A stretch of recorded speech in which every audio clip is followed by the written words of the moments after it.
Anda kembali bersama kami dalam Lunch Talk dan kita masih terhubung dengan Bapak Bahaduri Wijayanta, Direktur Penindakan dan Penyidikan. Kembali ke Pak Wijayanta, tadi saya penasaran terkait dengan 5 pilar yang menjadi sebuah strategi pengawasan. Ini bisa dijelaskan Pak terkait dengan 5 pilar ini?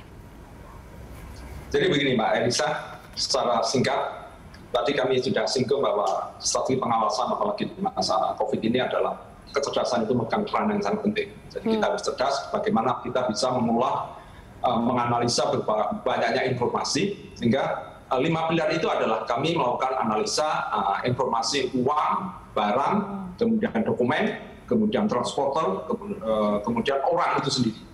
Jadi kami tidak hanya terpaku bagaimana melihat pergerakan barang, tetapi kami juga bisa melakukan pengawasan, bahkan nanti penindakan, nanti diproses dengan penyidikan melalui aliran uang.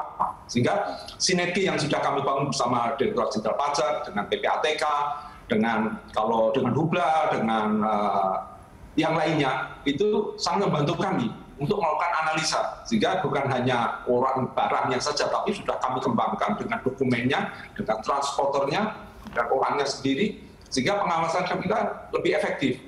Nah, karena informasi ini dimiliki oleh berbagai instansi, maka kolaborasi berbasis IT itu menjadi pegangan, menjadi tulang punggung pengawasan ke depan. Dan kami share, Pak. Kami share dengan aparat penegak hukum juga. Kami share dengan yang membutuhkan. Bisa kepada mereka yang dibutuhkan sehingga lebih efektif, tidak silo-silo.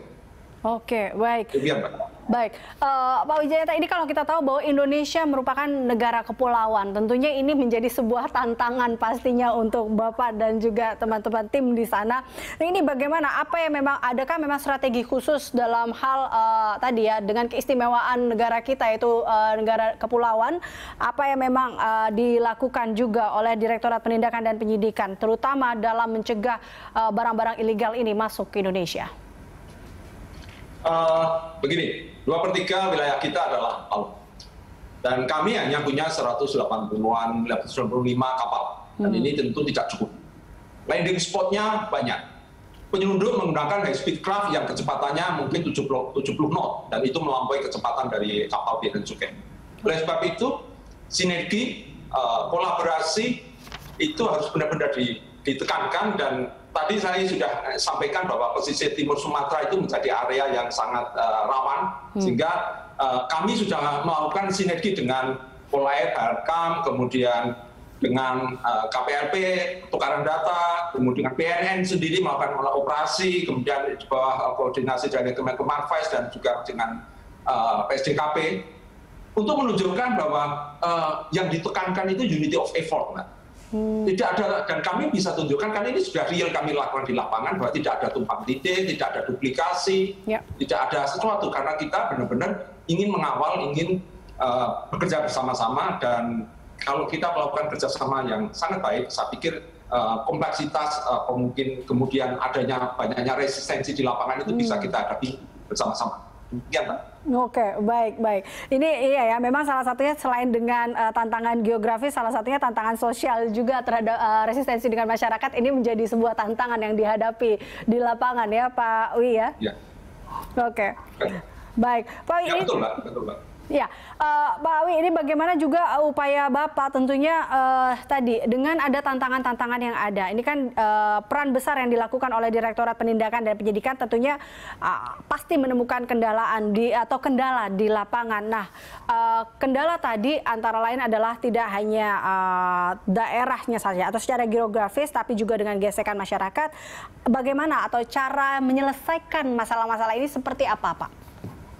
Begini, arahan dari pimpinan, dari Ibu Menteri, dari Pak Dirjen, bahwa penyelesaian tentunya bukan hanya dari aspek pengawasannya semata-mata. Iya, itu masalah pengawasan tadi sudah kami sampaikan. Tetapi bagaimana juga mendorong IKM, bagaimana mendorong ekonomi di lapangan, itu juga menjaga porsi. Sehingga teman-teman kami, Kakanwil kami mendorong adanya cleaning ekspor, adanya ekspor untuk mendorong ekonomi di daerah, itu juga. Karena itu bagian dari penyelesaian yang menyeluruh. Jadi soal patroli, itu tugas ketangguh kami dan bersama dengan tim pengawasan. Sinergi yang tadi sudah sampaikan, peralatan, sarana prasarana, IT, puskodal, itu sudah. Tapi tidak hanya berdiri di situ. Bagaimana masyarakat itu juga. Maka adanya perusahaan logistik berikat di perbatasan itu juga harus didorong. Jadi semua kan Mbak penyelesaian yang menyeluruh supaya ekonominya rakyat meningkat, tidak adanya penyelundupan dan sebagainya. Kemudian kami juga terus melakukan pengawasan karena apapun ini masalah bahaya narkotika, menggunakan perbatasan, landing spot yang cukup banyak, kemudian kecepatan itu juga dimanfaatkan. Jadi memang semua pihak harus maju sama-sama, Mbak. Demikian, Semua Mbak. pihak harus maju sama-sama ya. Saya sepakat dengan itu, Pak Wijayanta. Pak Wi, ini juga tadi Anda katakan terkait dengan narkotika, ini menarik karena memang berdasarkan data di pandemi ini, pada saat COVID-19 ternyata narkotika ini malah meningkat penyebarannya. Tapi ini juga kalau kita lihat di mana Dit P2 juga melaksanakan tugas fungsi sebagai community protector dengan mencegah masuknya barang terlarang berupa narkotika, ini angkanya juga naik ya. Kalau kita lihat totalnya pada 2020 berhasil menggagalkan 699 kasus penindakan narkotika, meningkat dibandingkan 2019 yaitu meningkat 37,6%.